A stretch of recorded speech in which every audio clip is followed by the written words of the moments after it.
Hi, Lisa. Hi, Wyndham. So I appreciate this is only our second episode, so we don't as yet have an established opening to how these are going to go, but this isn't going to be it. So why don't you tell our listeners why we're having this mini chat? So after our recording last week, the other week, I felt like it wasn't um perfect enough, ironically. And given the topic of the episode is perfectionism, And I yeah, and I recognize nothing's perfect, but I left feeling like I could have done better. The quality of the sound could have been better. It was a lot longer, so I felt like maybe we could have condensed it. So after we'd recorded it, I said to Wyndham, I don't feel comfortable. And we thought about re-recording it. However, on reflection, I lots of realized reflection. lots of reflections. And yeah, I we decided that um, there's some really good content in what we said. And if Yeah, we re-recorded it, it would have been too contrived. And actually, it wouldn't be authentic enough. And we are human and we are learning. And actually, if I waited for the perfect opportunity and for it to sound perfect and everything to be seamless, then we wouldn't get started. So we decided that we'd do a little intro. Well, I asked if we could do a little intro because it would make me feel more comfortable, yeah, but also recognize letting you guys know that we need to start somewhere. And I haven't even listened to it because that would have totally like I wouldn't even have done this. We would have re-recorded it. But I want us to be really, really authentic and our human selves. And yeah, this was I felt the great bridge to it all. brilliant. Yeah, for me, I did listen to it, and at multiple points through the recording, and you will hear this coming up, listeners, that we say we are all doing the best we can do in the moment. And that's what the recording was.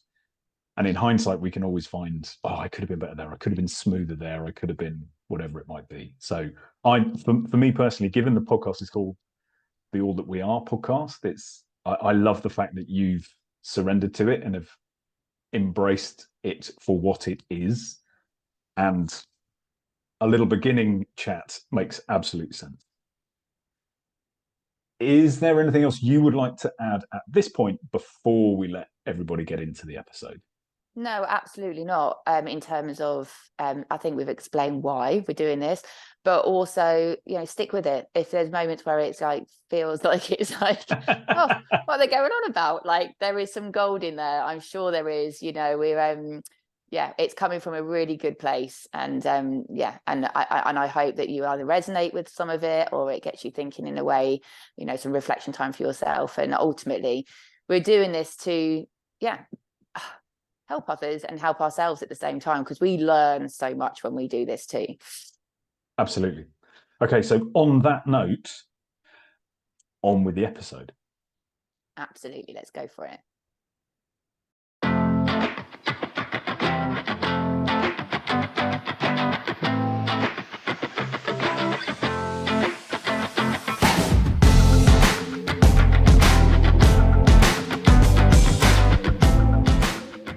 Welcome to the All That We Are podcast. This is a podcast dedicated to creating lives of fulfillment, meaning, and joy by exploring what it means to be all that we are. From our innate gifts and the things we've been taught to think of as flaws, to our deeper desires and needs that we are shamed for. We want to explore all the complexities that comes as a package deal simply by being human. Recognizing and accepting our true self empowers us to authentically show up in all aspects of our lives, and the world needs more acceptance and authenticity than ever. Hi, so my name's Lisa. I'm Wyndham. And today we're going to explore the subject on perfectionism. Yeah. So I'm going to hand it over to you, Wyndham, as we start to talk this through and your interpretation of what perfectionism is and your experience with it. Yeah, it's really interesting. So I think I said in the last recording, I didn't associate myself with perfectionism.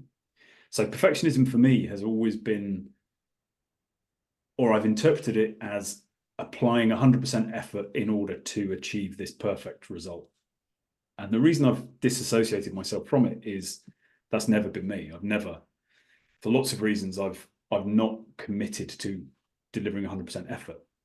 But interestingly, in reflecting for this conversation, I had a staggering realization that I absolutely am a perfectionist. And it resonated because when I identified the first identity I created for myself back when I was 11 years old, the first thing I was ever any good at was running. And I created an identity that not only was I a runner, but I was a winning runner. So anything less than a win wasn't good enough. And I even remember races where I won and it wasn't good enough. So it's been a bit of a shock actually to kind of tie the two together. And then I went off and did some reading, which we'll come on to. And you suddenly find all these are traits of the different kind of things that you might notice about yourself that point to you being a perfectionist. And it's like, oh my God. So yes, I am currently dealing with the fact that I've realized I'm a perfectionist. So interestingly then, so what were the traits that have come up from the reading that you go, aha? Yeah. I guess so all or nothing thinking. Um, more often than not, over the last 30 odd years, it's been nothing thinking. It's like I don't think I can achieve that, therefore I'm not gonna try.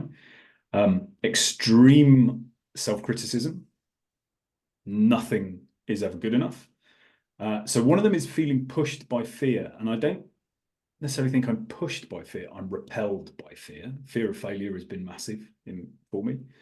Having unrealistic standards. Yep, expectation is I'm going to be amazing before I've even tried. Focusing on results. I mean, all of them. I mean, literally all of them. Depressed by unmet goals. Depressed, maybe not, but definitely feeling off kilter by unmet goals.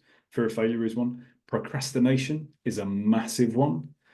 There are another couple that I read about. Defensiveness. I'm not defensive, so that one doesn't chime. Low self-esteem, definitely at times. Yeah. So pretty much all bar defensiveness are bullseye, square, absolutely the way I've felt and feel about myself and I'm still working through. But now I've got a label for them. So, yeah. Well, it's interesting because I saw you as a perfectionist, and I think it was only last week, and you were like, "Well, I don't know why you think that, because I don't. I'm the absolute opposite." Yeah. So from your perspective, what signified me as a perfectionist? Because genuinely, until the last few days, I would have just not paid attention to that as a judgment or a label. Well, it's interesting, isn't it? Because two close people to me, my husband and my best friend. My best friend I've been friends with since I was 7. She would always call me a perfectionist, and my husband would be like, "What? You? No," like, because it shows up quite differently. So I will not do stuff because it won't be perfect. And I don't mean perfect, it won't be good enough. It won't be Yeah. at the standard that I want it to be at. Or I will compare myself to, well, I'm not going to be any better, I'm not going to be as good as that person anyway, so it's not going to be worthy of me pursuing whatever that is. I've overcome it in places where I've just had to crack on and do it anyway, and then, try and not hold on to if it was a good outcome or a bad outcome. So interestingly, we did our first podcast recording last week, and you asked me if I listened to it. Yeah. I couldn't listen to it because I felt great after recording it. I know there was room for improvement, But if I'd listen to it, then I'd pick it to pieces and I would tell you not to, we're not putting it out. That's Yeah. it. Yeah, it's fascinating, isn't it? And even to the point where at the moment I'm not fully at my best health. So we've just had a discussion before recording this, and the part of me is like, I don't want to do it because I don't feel great. I don't look my best. I don't feel like I'm going to be able to articulate myself very well. So let's not do it. So I'm trying to overcome it by going, yeah, just do it. It will be the best on the day. It'll be the best. It is whatever the best is at that moment. And it's something that there's a book called The Four Agreements, and one of them is always do your best. And that's always do your best where you are at that time. Yeah.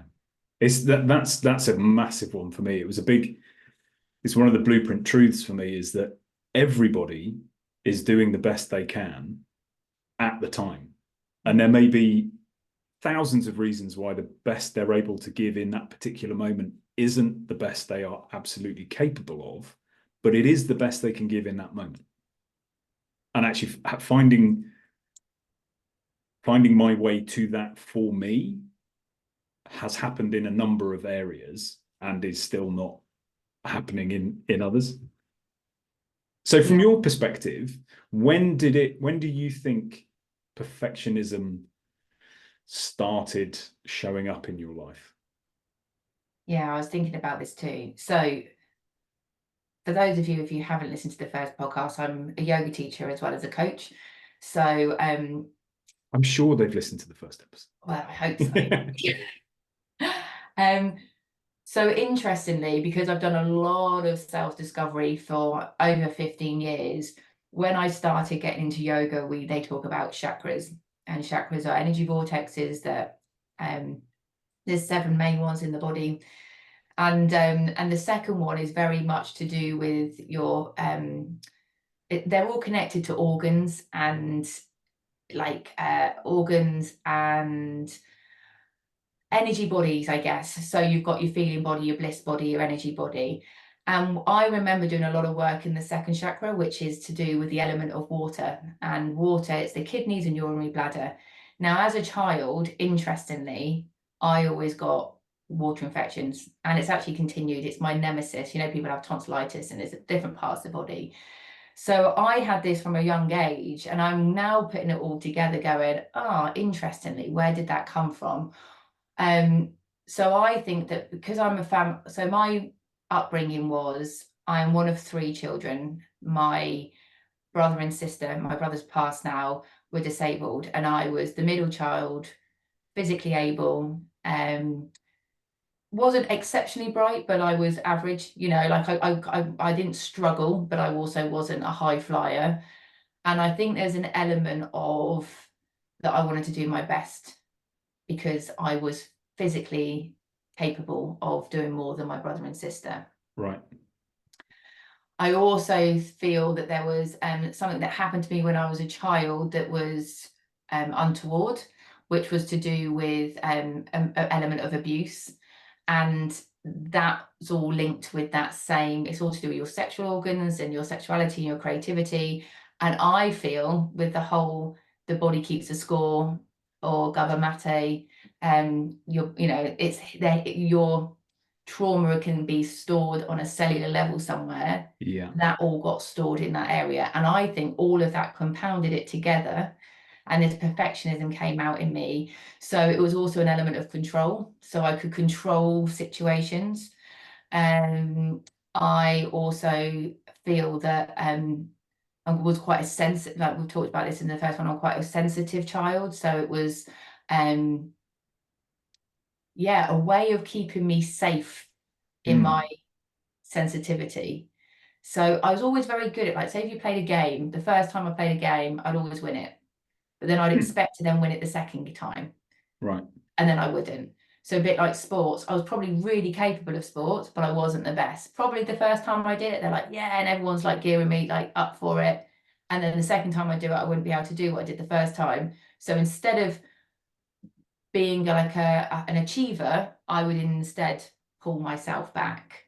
And this kind of pattern stayed in, like I would do schoolwork, homework. I would want it to look pretty. I want it to all look nice. So I'd only write 1 page when you needed to write 4 pages, but my handwriting would be perfect. But the content would be lacking. Yeah. So, Interesting. And so sorry, go on. no. Go on. Well, I was just wondering whether did you have external expectation of high standards? So either teachers or parents or whatever it might be, that there was an expectation of winning or not perfection necessarily, but of really high standards.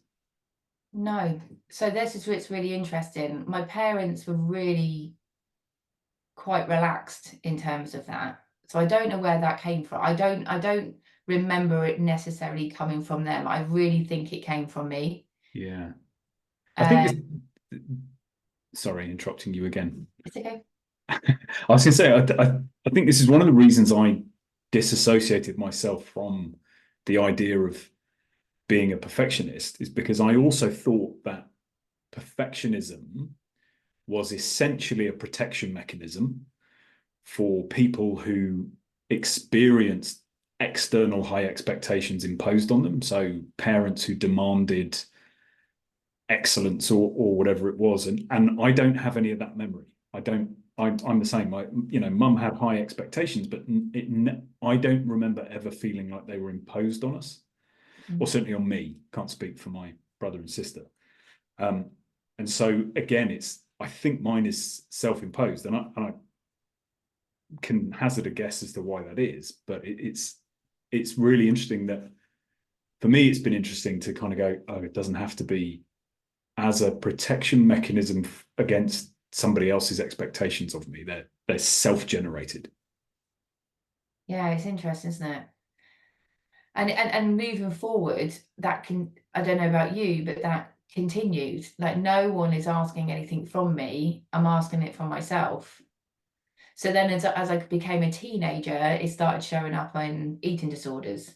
Mild, but I say mild. I was never hospitalized. I never went to a doctor about it, but secretly I used to, binge eat and bit bulimic. And then what was on the scales was really important. And that kind of again continued as something that I was in control of. And it was something that was quite secretive, which Mm. interestingly, so I'm going back and forth, and this might sound pretty out there for those people that haven't done yoga therapy and all that kind of stuff before, but actually I've just re-looked at some of my notes from the yoga therapy, and when you're out of balance on the second chakra, which is to do with the water element, we can show up as being secretive. And I would say, well, I'm not a secretive person, but that was something that I was quite secretive about.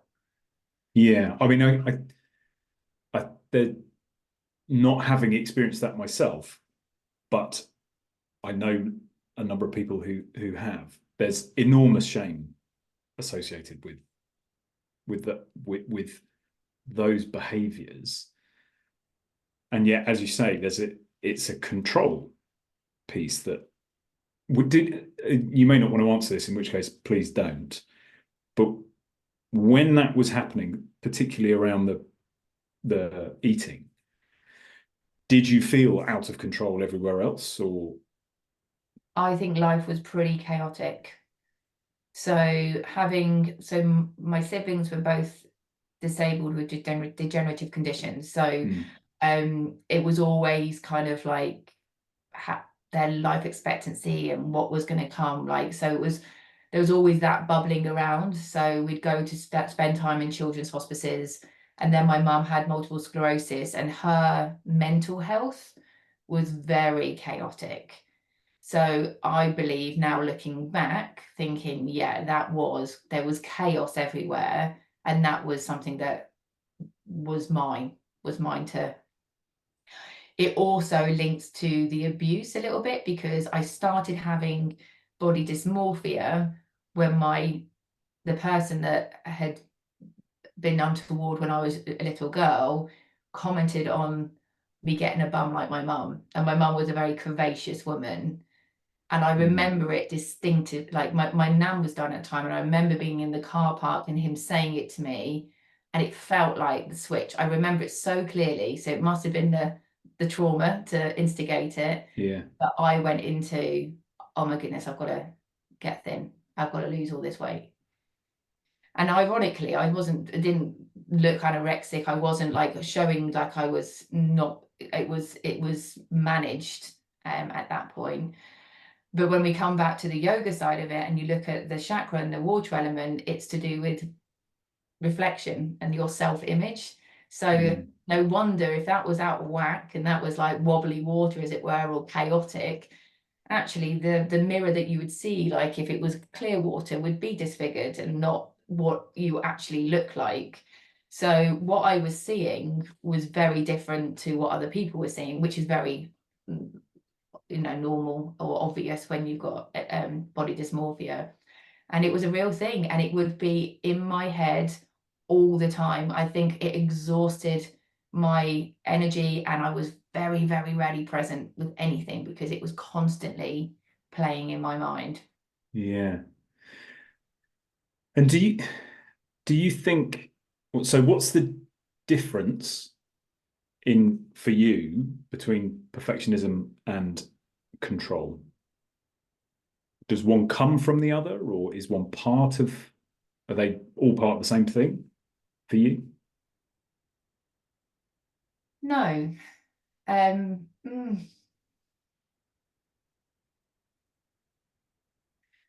Control for me feels quite rigid. Like if I think about the word control and what control, how, I guess, I think we can all be controlling at times. I recognize when I am seeking more control is when things are becoming chaotic that I cannot control. Yeah. And we know there's so a lot of things we can't control, people, places, or things. Almost everything. Almost everything. So I don't think one comes from the other. I think that they can be a result of one another. Perfectionism to me feels more debilitating because I've learned to let go of control because I know I can't control stuff. Yeah. Perfectionism is still really very much prominent, even though I'd like to think it isn't, and I've worked a lot on it without realizing I'm working on that topic. It holds me up. It has held me up. And yet I do know that there's no such thing as perfect. And it's absolutely what perfectionism is what looking with, they're just, it doesn't exist. So it's bonkers, really. It's bonkers I'm gonna call you concept. on the language, because I agree with you, but it isn't bonkers, because I agree with you completely. There is this, it can be debilitating because we're trying to achieve, we've set this unachievable standard, right? You've said it yourself that perfection doesn't exist, therefore constantly iterating and constantly holding back until it's perfect. Well, you can never take the step because it's never going to be perfect. But I come back to the idea that it is a protection mechanism. It's just not serving us. So at some point it did serve us to pursue, either because, in my case, I insulated myself from finding out I wasn't good enough. I wasn't, this idea of I had of myself. And so I achieved that by the procrastination associated with perfectionism. I never had to find out because I withdrew from giving a shit about it. I went, well, if I never try, I never have to find out that I'm actually not, I'm actually as bad as I think I am. And it's a kind of weird logic that goes on there, because it's like, what are you talking about? But I protect myself from having to find out I'm not good enough. by not trying. So I can always look at it and go, yeah, but of course I didn't achieve it because I didn't try. So give us an example right now. Oh God.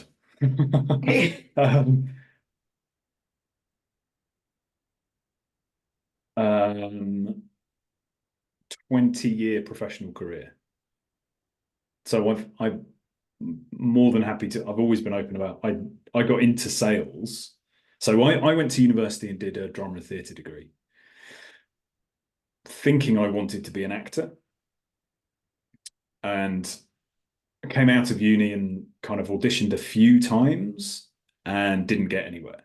And so very quickly, my hypercriticism um, kicked in and essentially said, well, you're never going to make it. And I was afraid that if I kept going, I would not make it. You know, it's like, so you miss 100% of the shots you don't take. But at the same time, part of my brain was saying, okay, but that's fine because we can now, it's okay that you didn't make it because you went off and you realized that a stable career was more important, was the logic going on in my head. But I went into my career, I worked in sales for more than 20 years, and I knew day one I didn't want to do it. I knew I wouldn't enjoy it.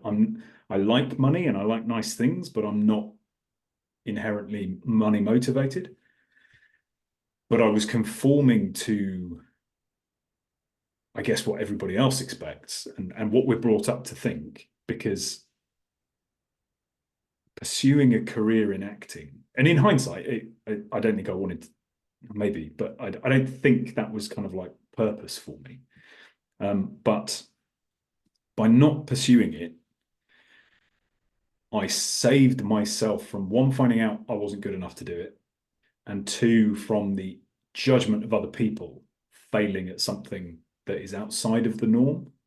Does that make sense? It does. So for 20 years in my sales career, I couldn't have given less of a monkeys about the companies I worked for. I never bought into any of their visions and their missions and all that kind of stuff. It literally was turn up, do your job, and go home. And you know, I'm very fortunate. I'm a reasonably intelligent. I'm well educated. I'm personable. So I got on very well in those businesses. And had I wanted to, I could have progressed further and earned more money and all those things. But the perfectionism had kind of kicked in around stuff I did care about as a kid, so running, and I just pulled back from anything that I was worried I would fail at. Well, and I guess the difference of going on and pursuing an acting career is it's you, and in corporate you can hide. Yeah, So it's and like, and I think it's partly that I didn't care about the job, so it didn't matter if I got caught out. It didn't matter if, and I parted ways with a number of companies because my performance wasn't good enough. Second half of the career that changed slightly, but it didn't matter because I didn't care about the company. So it was almost like my protection mechanism was putting me in situations that didn't matter to me to protect me from finding out I wasn't good enough. But the pain and suffering associated with that for 20 years, you go, what on earth is going on? It's a really odd conflict.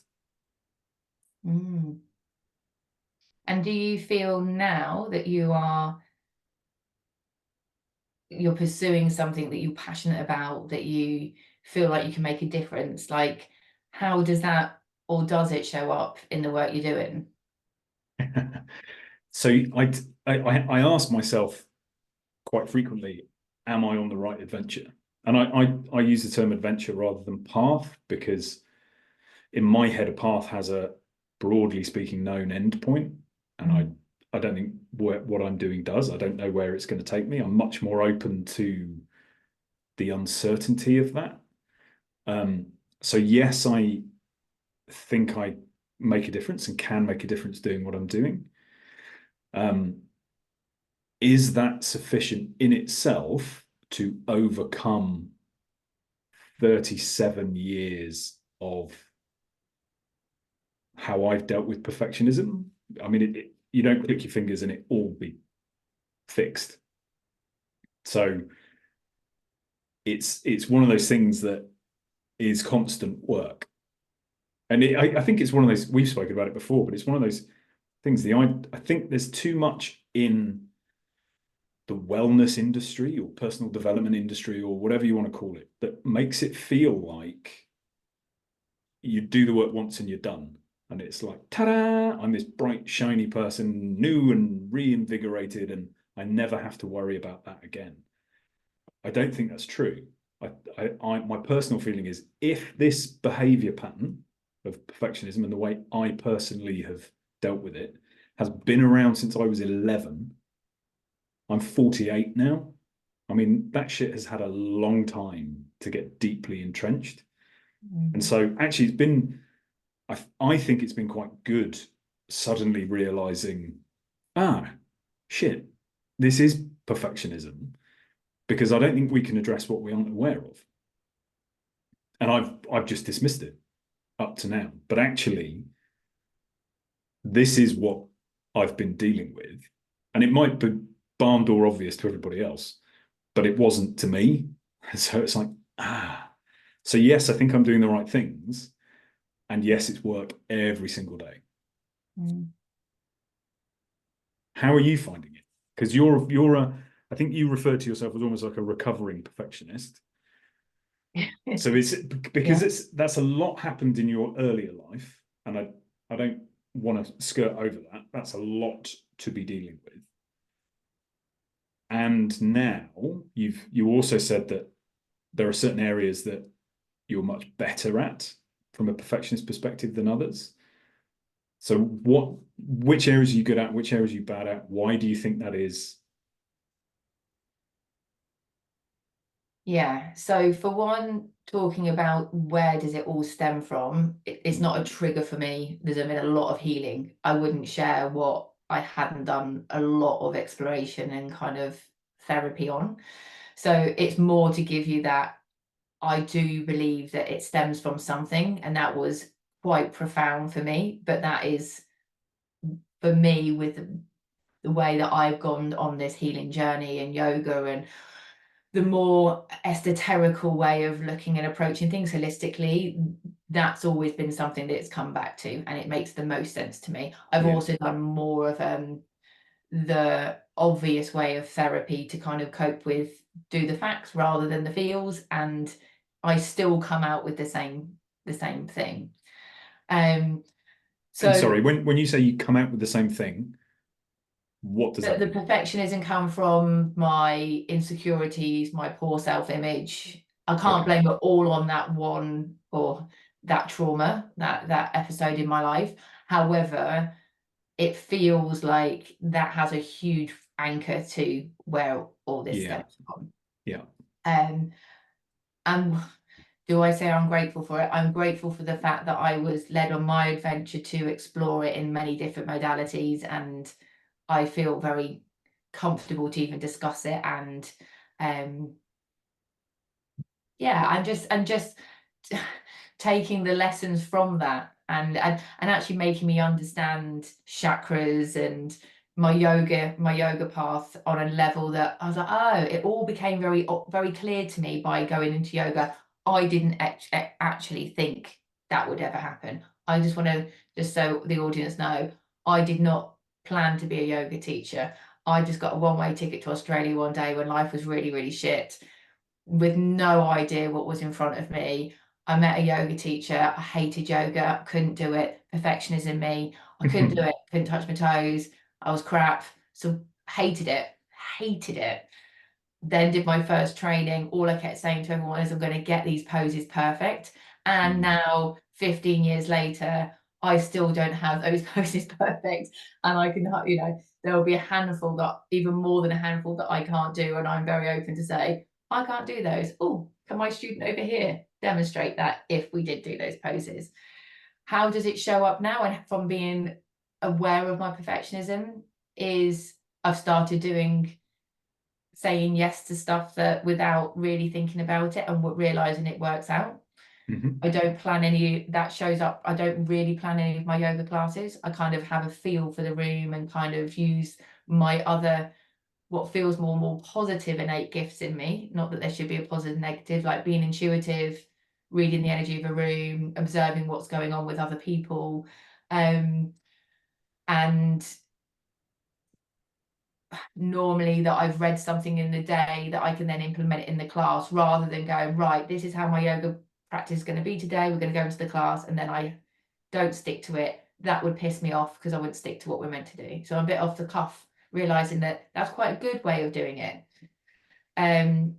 Recognizing that how my business is now to how it was when I first started has grown incredibly and looks so much better than it did, and letting go of where I'd actually like it to look, but going, oh, well, I started there and that was fine. It was good. It was, but like now in comparison, it's not, where I started was by no way perfect. It was just where I was starting at that time. See, that's interesting as well, because you essentially what you've said there is it's about progress, not perfection, and that you give yourself the permission to reflect back on how far you've come over whatever period of time it's been. What happened that empowered you to take the first step? Because 15 years in to your personal development journey, you can bear where you were is a speck in the distance behind you, right? But what was it that prompted that first step? Because I think a lot of the conversations around these type of things, between us, we're 25. I'm 10 years into my personal development. You're 15 years into yours. I think it can be quite difficult to remember that first step. And if me 10 years ago was listening to this, I'd be wondering, well, but how do you make that first step? So if perfectionism was a worry, you took a big step into starting a yoga studio or moving into yoga as a profession. How did you take that first step? Do you remember? Well, the beginning of the yoga journey was that one-way ticket to Australia, where I really had no expectations of what life was going to look like. Yep. I was in a terrible headspace, and just getting space from what was going on at home was the start of the journey. So did that feel like an escape? Oh, 100%. Wait, going to put words in your mouth. Sorry. Oh, well, I was running, like people would say I was running away. I think that was totally survival, like 100% survival for me. And in episodes we'll probably share a bit more of why that was, but 100% it was escape. But interestingly, as you were asking me that question, I didn't teach yoga until my third yoga teacher's training. Okay, so like 600 hours of yoga training, before training. I actually taught. And that was also living in an ashram for 3 months in that time, doing a 3-month, well, no, I was in the ashram for 9 months, a 3-month yoga development course. Okay. So a lot of hours, a lot of time immersing myself in yoga, and all my trainings were immersives, except for later, I say all of them, in the beginning of my journey. I feel Sorry. that's Cat okay. has just jumped on the desk, so showing her backside to Lisa. Yeah, they're lovely. Sorry. Lovely. And I don't think that was because I was the first training, for sure, because I didn't feel like I get the actual poses perfect, but something happened, like something changed in me. I came back to self. I came back to out of this thinking mind that is absolutely like so noisy, so incredibly noisy that I didn't know, I wasn't connected. I was so disconnected from myself, that I started to reconnect physically into my body, enjoying being in my body more than I'd ever been, rather than disassociating from it. And also I was creating a bit of space in the mind to kind of get clarity. And I had great teachers that were going, okay, let's look at your life, like it's been a lot, and giving me a safe space to be, just be emotionally, like could say what I wanted without it being worried about judgment, not seen as mad, just like Yeah. you've gone through a lot. Why would you not be feeling out of sorts, like more than out of sorts? Yeah. Um, That's really fascinating, isn't it? Because that yoga was my entry to self-development and self-reconnection. And I had a very similar attitude. I went into it thinking this is going to be a great way I can get a six-pack and learn to do a handstand, and that will look cool. Um, and I remember going into my first few classes and not sure whether this is for me. I had the same thing. I had slightly stiff hamstrings. Was I going, my downward dog doesn't look like her downward dog, and I should be able to hold chaturanga longer than somebody else, and I should all these kind of things. And I remember asking my yoga teacher, really a friend of mine to this day, a guy called Chris Abbey, and I said, so what poses would you recommend to get to a point where I can do a handstand? And he said, why do you want to do a handstand? That's all he said. And it was like, oh no, personal reflection. Oh, I've got to look at other people's expectations, my expectations of other. But it created a space where it was like finding my way to feeling like I was enough, even without knowing who I really was. It was like, it didn't matter who I ended up finding out I was, it would be enough. yeah. And being a teacher now, which I don't think I mean, you're always a student and your students, your teachers and all that is, I really genuinely feel when I'm holding space in a class or a retreat or a workshop that I don't see anybody's imperfections, flaws. I may see it, I may notice where they've got their stuff going on, but there is absolutely zero judgment. Interestingly, my off the mat and off my yoga hat goes off. I still have that sometimes, Yeah. more than I would like to admit. But in that space, I am like, oh, I'm just seeing you're just amazing as you are, with all of the complexities that we like talking about in these podcasts. I really hope that you find peace of mind with this. I really hope that this is a shift for you. And that is truly how I feel when I'm teaching. And interestingly, watching people like from recovery, like a lady I was teaching as had just had cancer and she was getting back on the mat. And all she kept on saying was, I used to be able to do this. I used to be able to do this. I used to have more balance. And it was like every sentence had that, every move, and I would just be like, oh, I'm just so in awe of the fact you're on the mat and you're trying, and let's just go with where you are. And this whole thing is you're doing your best in this moment. Yeah.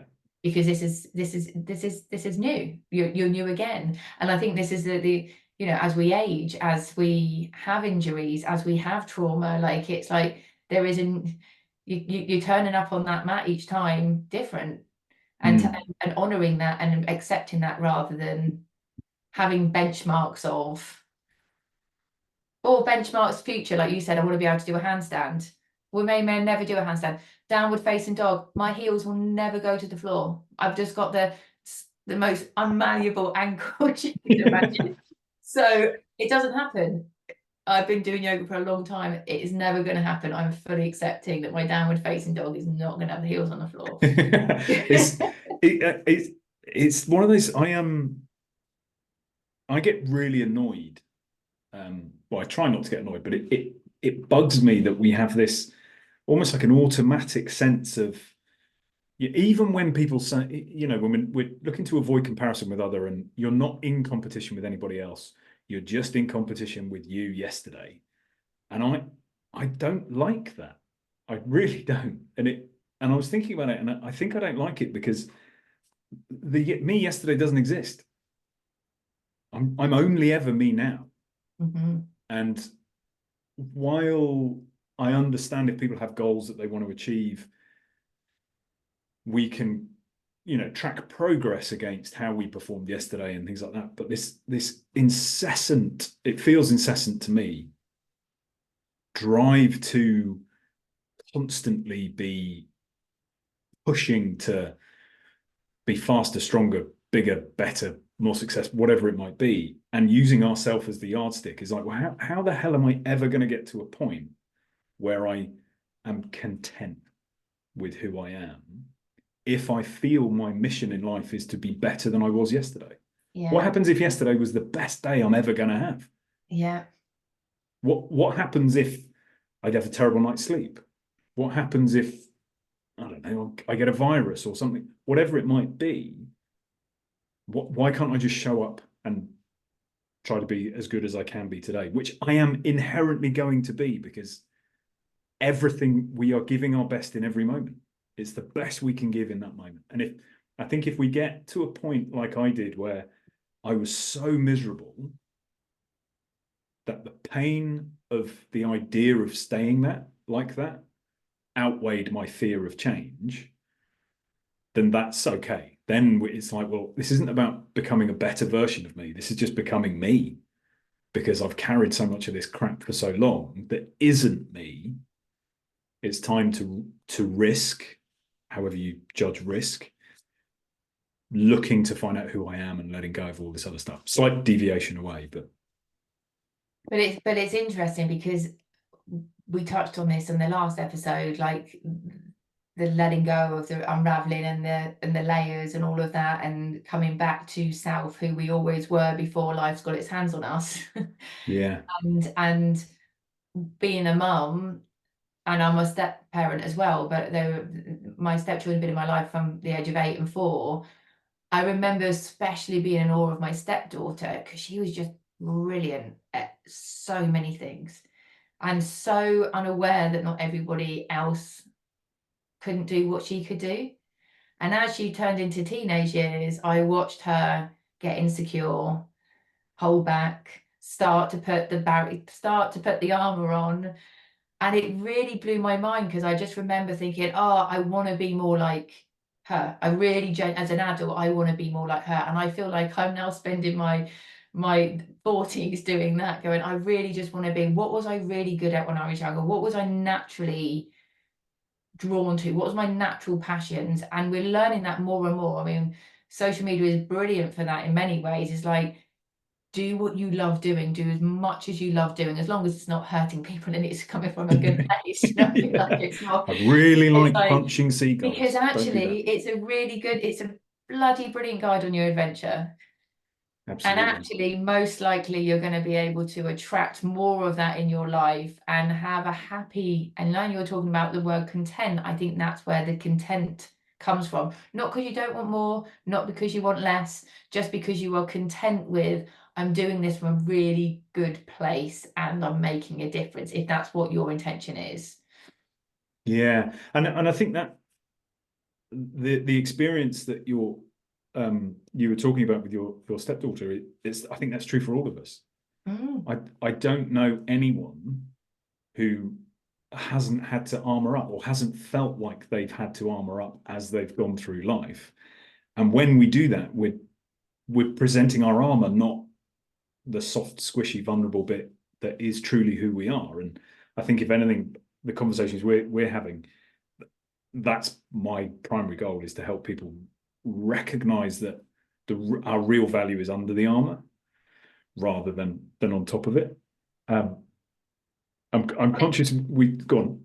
And it's interesting as well, then having my own son and being aware of all of that, Yeah, and then seeing his natural talents, but he's naturally good at, and encouraging it, not forcing it, not, hopefully trying to create the environment that's like, well, that's where you are. You're a creative soul, you're a creative person, you're into, he's not the sportsman. So why would I try and get him to go and play football and do all these competitive sports if that's not his nature? And I think that is for as parents, is being aware of, let go of what you wanted, or what you had as an idea for yourself, or what your parents had an idea for yourself. Look at what's there and encourage that, because that's where it all starts from. It starts because we talked about this before. You start to conform for school because you kind of have to, because you've got a uniform and you've got a timetable and you've got a way of it. You have to what is seen as good or bad. So as a parent, I feel that it's my responsibility outside of that school setting is right. Well, we'll then let's give as much of a good environment for that to keep being nurtured, and it may change, but having that awareness, and it's all about having awareness. And I think this is why it's important to do, all of us, but it doesn't matter if you're a parent or what, you know, we've all got relationships in our life. It's like you start doing the deeper understanding work on yourself, and then you give everyone else the permission. It doesn't give everyone else permission. It naturally vibrates off you, that helps other people try and do similar for themselves, or recognizing their own potential. Because I think it's a really important point, because it's, you know, we look for vulnerability in other people. It's one of the key things we look to kind of connect with, is people demonstrating, and by vulnerability, I don't mean I'm currently processing this horrible gaping wound that I need to deal with, but just honesty, authenticity, truth about themselves. We look for that in other people, but we protect it in ourselves. So it's almost like, well, you show me yours first, and then maybe I'll show you my vulnerability. But when we do the work, as you've said, when we step out and have conversations with people on a deeper level than the superficial stuff we're used to talking about, I found it has one of two impacts. One is people either feel very uncomfortable, make a joke, and look to extract themselves from the conversation, or they find themselves suddenly bearing more of their own soul than they necessarily thought they would, because it's okay to do so. Like if you're willing to show who you are, who you really are, yes, some people will not accept it, but that's about them, not you. And it gives, permission maybe not is not the right word, but it just creates a space where it's okay to say you're not okay, to say this is what's going on. It's really important. It creates literally that, just space, which is is space for it not to look perfect and polished, and going back to the perfectionism of everything's okay, everything's great, you know. And actually, of course, we're humans, right? It's not meant to be it's not meant to be easy. We find ease with how we end up being able to cope with challenges.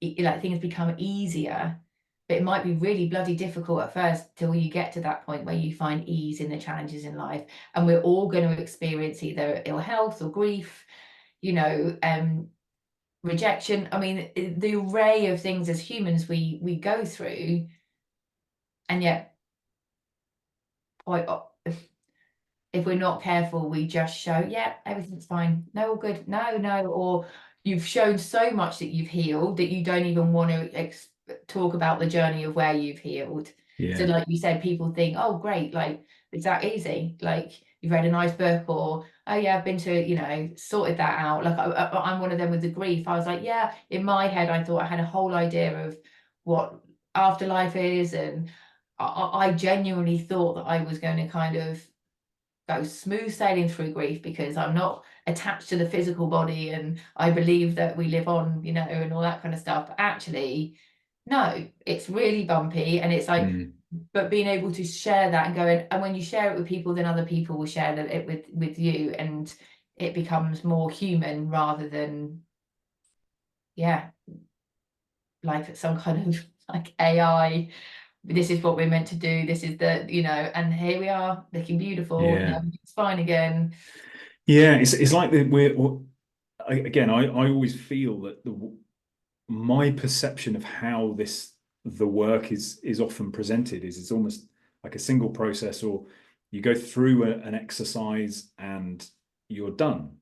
and it just isn't that. And I think going back a little bit when I was asking about how you took the first step in the face of your perfectionism, I think what I'm getting from that is, well, the first step is a tiny step that doesn't feel like the big step.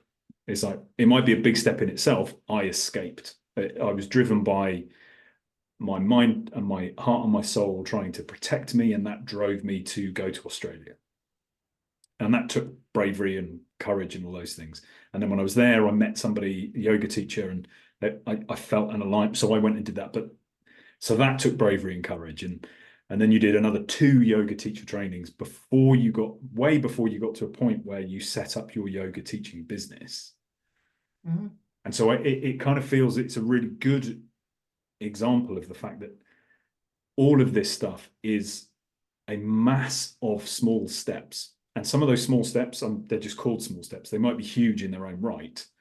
But to get to the point where you take the step in the face of perfectionism to start your own yoga business, there's like 3,000 steps before that have put you in that place. And I think it's true for me as well. It's just small things, consistent action over time.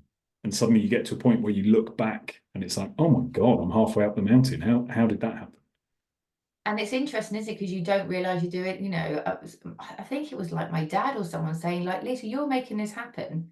And I'll be thinking, yeah, but I didn't, but not really Not with some comprehend that. grand Actually, plan like, in yeah, mind. I am doing it, but I don't really know. Yeah, I just guess I'm going to the next thing or what the next thing is. But it's interesting, isn't it, when you said when you started up your yoga business, because I live in quite a small town. And when I started, for one, yoga was definitely not as like promoted as it is now. It just wasn't. It wasn't, because unfortunately it's seen as quite cool and like, like it really wasn't. And I came from an ashram, so I wasn't teaching, I wasn't a yoga instructor, I was a yoga teacher. But I will always Yeah. wonder, because I go, Help oh, I me. live in a Explain the difference between yoga instructor and yoga teacher. so I mean, it is just words we're working with right now, but But it's my not, because there is a deeper meaning to it. there is. So a yoga teacher for me, okay, the physical part of yoga, the asana practice is very one part of yoga. Yoga is a lifestyle, really. Yoga is there's science to it. It's so big. It could, um, a yoga instructor for me is someone who I would say has done a quick training at the gym, might blend it in with a bit of something else, body balance or whatever. That feels to me like a yoga instructor. So you might learn how to do poses well, Yeah. but actually the deeper reason why we do asana practice to prepare our body for meditation Yeah. ultimately. Yeah. Okay, A good. yoga, I just, for people who are listening who don't do yoga, or that, it's exactly, yoga instructor for me is they instruct the poses. It's a physical, pretty much just a physical practice. Yoga teacher uses the physical practice to go deeper into the spirituality of yoga. yeah. But it's interesting, isn't it? Because I think both of us, well, I definitely went into firstly to do yoga on my DVD to get a fit body. I Yeah. want to, for totally for that to be Yeah. perfect, my body to be perfect. Yeah, Yeah. which is interesting. But I always wonder, because I live in a small town, and I used to, when I came back from, I was so different after years of travel and teachers training, that when I actually decided to move home, I felt like this is the wrong place for me. I need to be in Brighton. I need to be in London. I need to be anywhere but where I was. There's not enough people that are like me. I'm the odd one out, blah, blah, blah. And actually, it was one of my other teachers that said, well, that's exactly where you're meant to be, because you're meant to bring it to the community. And there were teachers, there just wasn't a studio, there wasn't anything like that going on. Yeah. And I wonder if the fact that I did that, I mean, at the time I did it with a friend, was there wasn't any competition. There wasn't anyone to compare myself with in my hometown. So I did just crack on and do it. Now, would I have had that courage to do that if I was in Brighton where it's flooded with yoga? Probably not, if I'm absolutely honest. Interesting. So is your perfectionism always comparative? Because we started the conversation by saying it's self-generated rather than imposed by somebody else? It's not always comparison. Do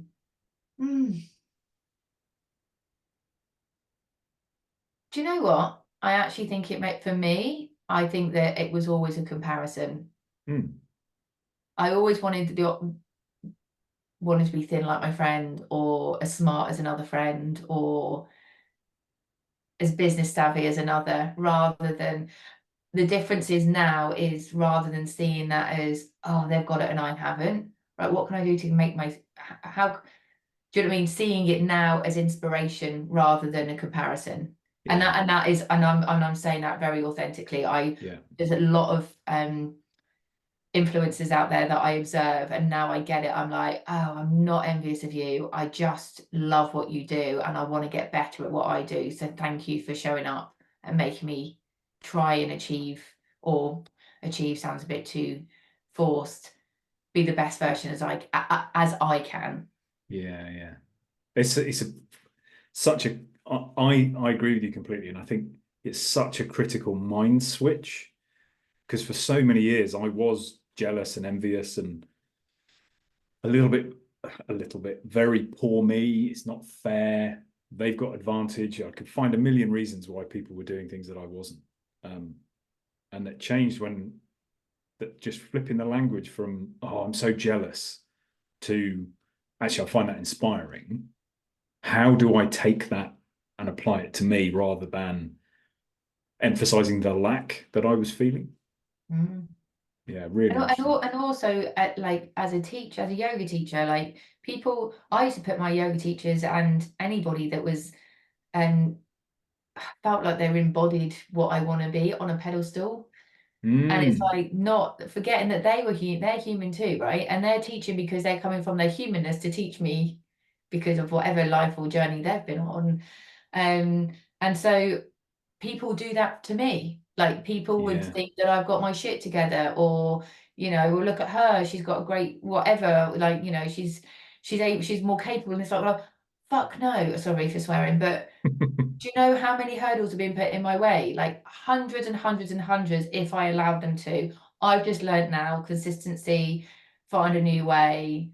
Sometimes it doesn't work, so hold back, because it's not because you're fearful, it's because it's not the right move.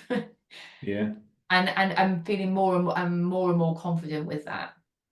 Yeah. I actually wrote down in preparation for this conversation, we are not responsible for the pedestal someone puts us on. So it's interesting you've covered that as well, because it's absolutely true. It's it's very difficult not to fall into the, oh crap, somebody's got expectations of me, therefore I need to meet those expectations. And the only caveat I put, we're not responsible for the pedestal someone puts us on, is unless we've put ourselves on that pedestal. Yeah. And I'm definitely guilty of, I have a view of how I am perceived, and I feel it's important, have been feeling it's important to show up as that person. But most people, I was chatting to a friend not that long ago, and their comment was, I'm really struggling. I don't understand how you have your shit together. And it's like, I'm a fucking mess. What are you talking about? I have periods of lucidity and calm and centeredness, and where everything I've been doing over the last 10 years feels in a nice space, and I can give myself permission to fall apart and not fall apart. But I don't tend to pick the phone up and call people when I'm in the middle of a low period, because we don't do that. We don't do reach out in that way. We typically will phone someone when we're feeling all right, because it takes energy to pick the phone up and have a conversation with somebody. So it is recognizing the pedestals we are on, and that actually disappointing someone, I'm not responsible for their disappointment if I'm being true and authentic to myself. That's their work they need to do. They don't need to, but they're going to be disappointed. If I'm responsible for the pedestal I'm on, that is my work. Yeah. And that is the ego. And then that's a whole nother exploration. What is ego? When is ego actually useful and when isn't it? But I feel it's when it's there's confidence, isn't there, and there's arrogance. Like, so it's being confident of I'm doing good right now, and being and actually owning that, because I think also we can then go into we've got to dampen ourselves so someone else doesn't feel that at times. Yeah. But actually what I've learned is there's, like we know, there's ebbs and flows of all of it. So when I feel confident, then why wouldn't I be really exuberant and vibrant about what I'm doing? Of course I would, because I know that it could be just around the corner, that it will feel very different. It can feel very different with just one phone call away. Do you know what I mean? So yeah, but then when it's arrogance, when it's like you're holding on, it's like that holding on to, I'm going to keep this, and then it becomes I am better than someone else. Then that's when it becomes, not healthy. No. So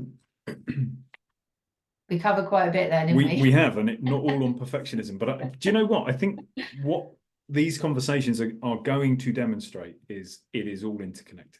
Yeah. It isn't that, oh, that person is a perfectionist in a box. There you go. There's a million things feeding into that. It's one label about a collection of potential behaviors that, to get to understand it, I think if we want to understand it, it is required of us to be open to a broader conversation, which hopefully is some of the things we're going to be covering.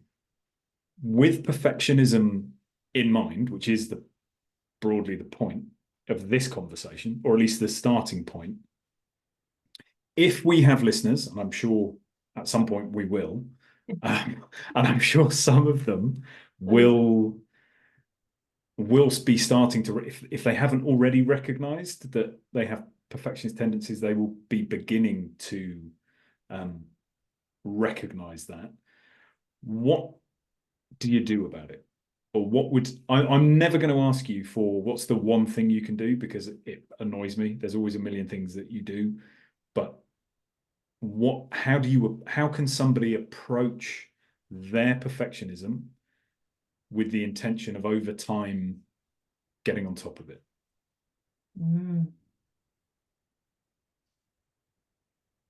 Well, my initial response to that, because I think there's so many different ways of doing it or approaching it or exploring it, should I say. I would say for those things that you don't feel like you're ready for, do it anyway. Don't procrastinate. Give it a go. Okay. So step into the fear. Step into the fear. So be it that you will not go to a yoga class. So I've got an student, I'm too overweight, I'm not coming to a class. Yeah. No one else in that class is looking at you because they're coming in with their own stuff, why they need to or would like to go on the yoga mat. Right, can't start my own business because I'm not good enough and I've been looking online and people could do it better than me. So then I'm comparing myself to others. Right, okay. What do you know that you love to do? What feels good to do? Start with that first. I mean, the interesting thing is when we're it doesn't matter what, the people that I coach, some people are being coached on for personal development. Some people have got a goal of change of career, and you'll have the same, right? Yeah. Making that leap of faith isn't easy. Like you said, it's not just like, oh yeah, that's it, I'm going. It's just like, okay, try what can you do to embody all those things that would help you move towards that.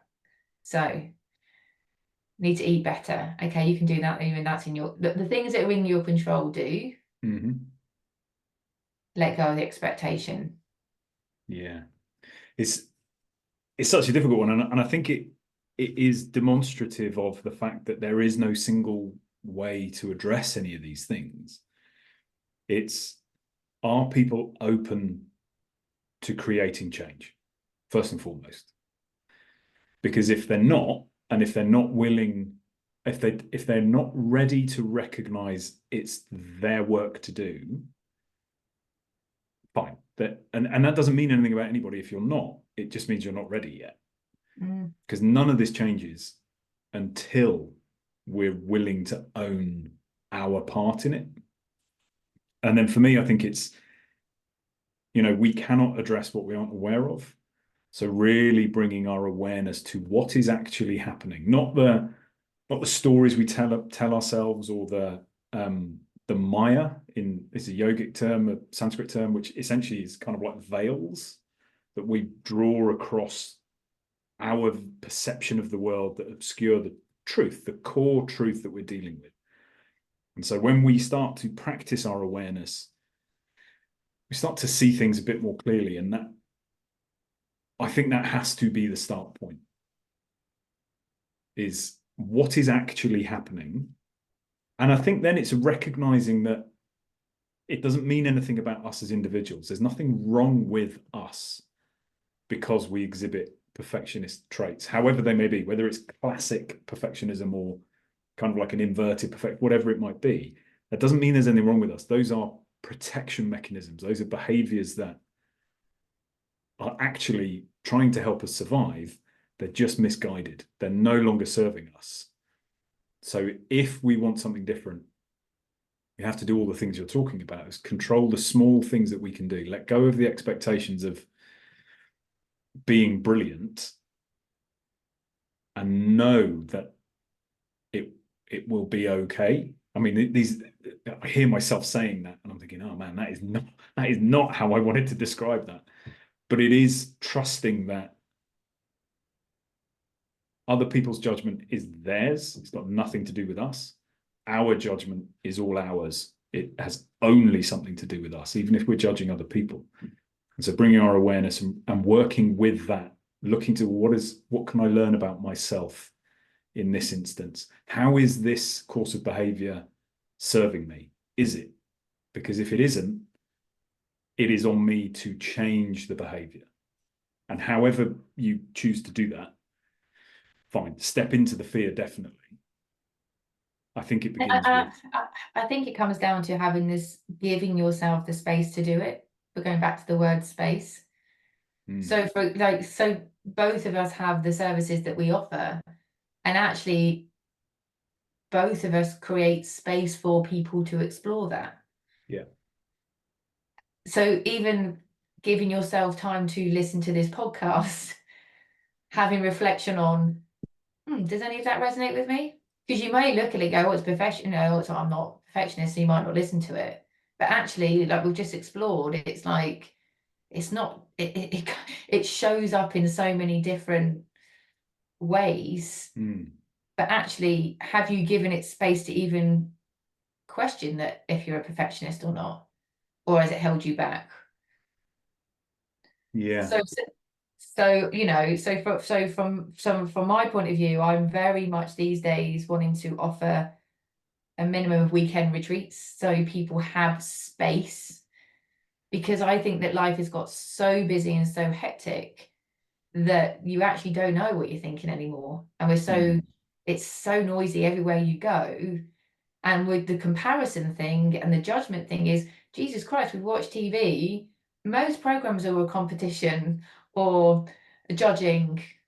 It's we are, so you've got to take yourself away from all of that, even social media, all of it.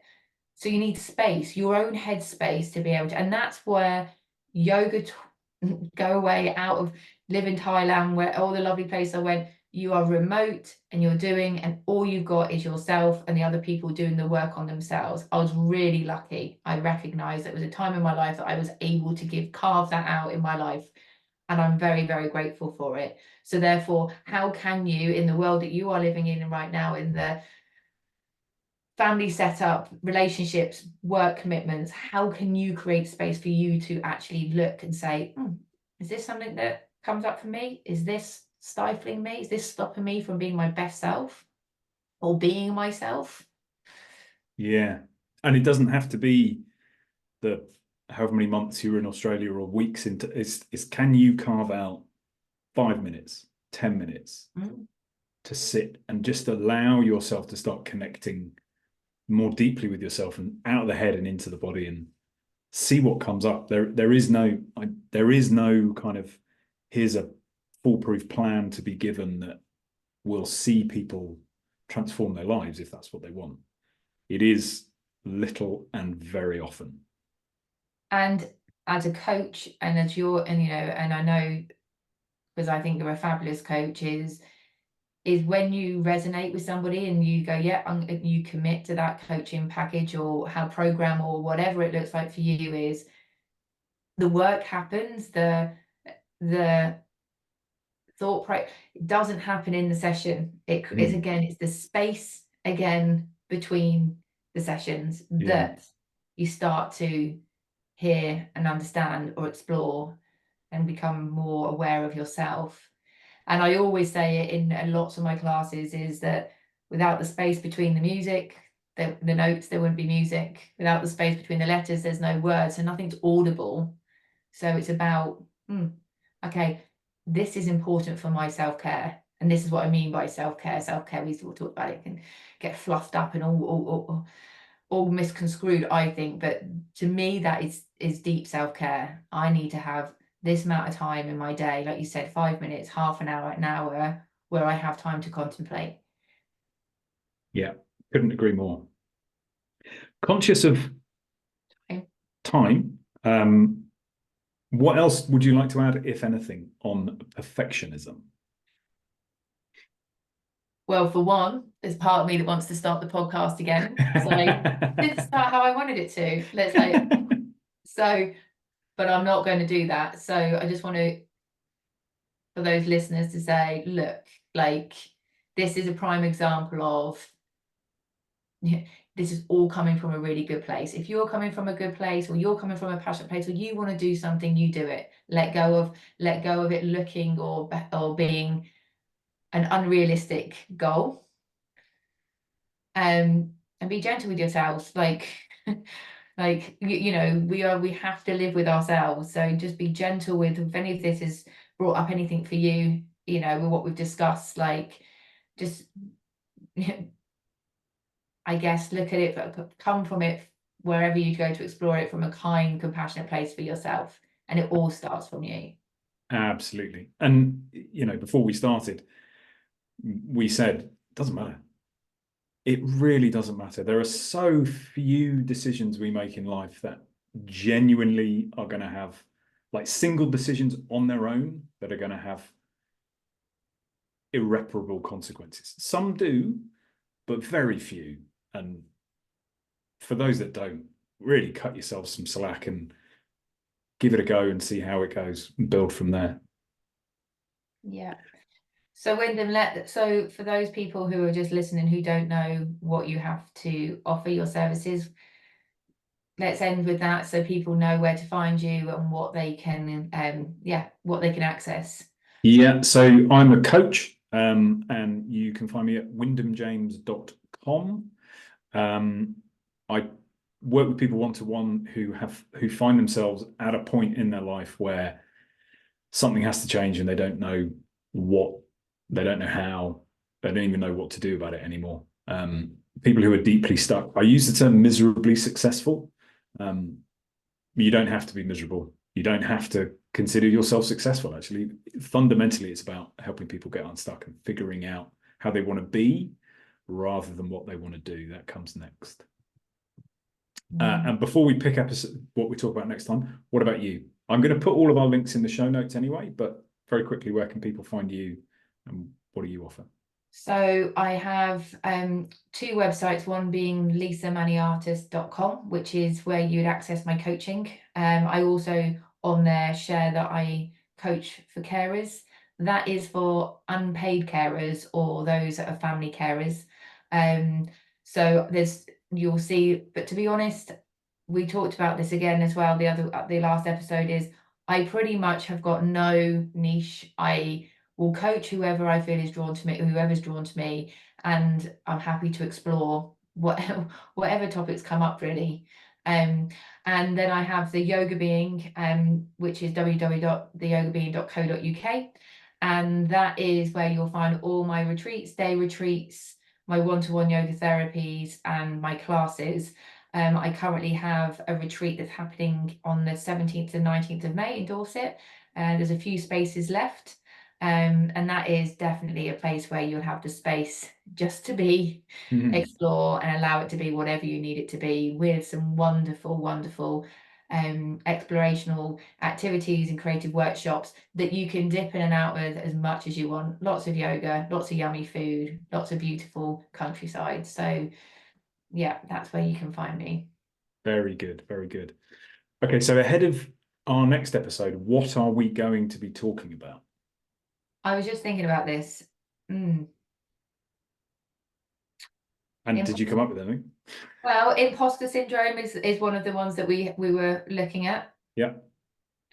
I'd also, so I'm going to give you the choice. Okay. You sharing the blueprint, Okay. your philosophy, Yeah. or imposter syndrome. So let's go imposter syndrome. Because one, we've been asked to cover that. When I asked people on LinkedIn, they asked us to cover that. And two, yeah, we'll get to the blueprint philosophy. That's fine. All right, darling. Okay. Okay, so we'll be talking about imposter syndrome next time we speak. Anything else you would like to add before I do our new snazzy outro? No, just thank you as always for a really enriching conversation. It's always a pleasure. Yeah, thank you so much for all of your authenticity and being open to share your life and the challenges that have helped shape you. I think people will learn a huge amount from it. Thank you so much for listening to the All That We Are podcast. Lisa and I are truly grateful for you sparing us the time. If you've enjoyed what you've heard, please subscribe and leave a rating and review, and please recommend and share with anyone you think might benefit from these conversations. If there is anything you personally are struggling with and would like us to discuss, please feel free to drop us a line at the All That We Are podcast at gmail.com in complete confidentiality. And until next time, may compassion and curiosity guide you to the deeper connections you need. May you see through compassionate eyes. May you speak with compassionate words. And may you love without fear or expectation.